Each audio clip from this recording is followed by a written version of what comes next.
সবাই তোমাকে কষ্ট দেবে, তোমাকে শুধু এমন একজনকে খুঁজে নিতে হবে যার দেওয়া কষ্ট তুমি সহ্য করতে পারবে। লিখেছেন হুমায়ুন আহমেদ। আজ এই ছোট্ট লাইন দিয়ে শুরু করলাম। আচ্ছা, তোমরা কারা কারা হুমায়ুন আহমেদের বিভিন্ন লেখাগুলো পড়ো বলো তো আমাকে। আমার কিন্তু ভীষণ ভাল লাগে।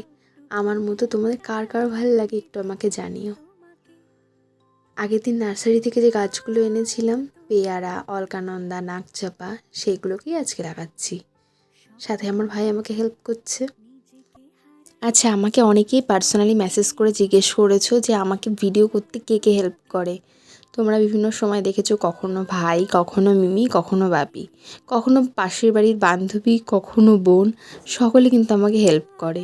সেই জন্য আমার ভিডিওর পিছনে অনেকের ক্রেডিট আছে। আমি শুধু ওয়েট করে আছি আমার এই গাছগুলো কবে ফুল দেবে আর কবে আমি তোমাদের সামনে শেয়ার করতে পারবো। আমি জানি সেদিন আমার থেকে বেশি তোমরা আরও বেশি খুশি হবে। আগের দিন ভিডিওতে যারা কমেন্ট করেছিলে, স্বর্ণালীদি, তিয়াশা, কোরমান দাস, সাথীদি, তুষার, তোমাদের সকলকে অনেক থ্যাংক ইউ। তোমরা সকলে কিন্তু খুব ভালো থেকো, সকলকে ভালো রেখো, গাছ লাগাতে থেকো কিন্তু। আজ তাহলে আসি, দেখা হবে নেক্সট ভিডিওতে। টাটা।